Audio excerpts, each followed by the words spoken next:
Kwa mwanamke ambaye ananyonyesha, sikiliza hii video, inaweza ikakusaidia.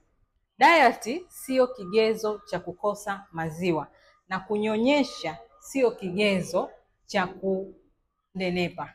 Asilimia kubwa ya wanawake ninaokutana nao ninapokuwa nawapa program yangu ili waweze kupungua, wanapata hofu, wanaona kama wakianza kula vyakula ninavyowapangia wanaweza wasipate maziwa kabisa. Kwa hiyo wanajiachia eti kwa sababu wananyonyesha miili yao inaongezeka na kuwa mikubwa.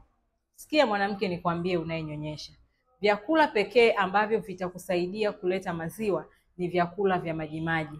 Maji yananenepesha? Hapana.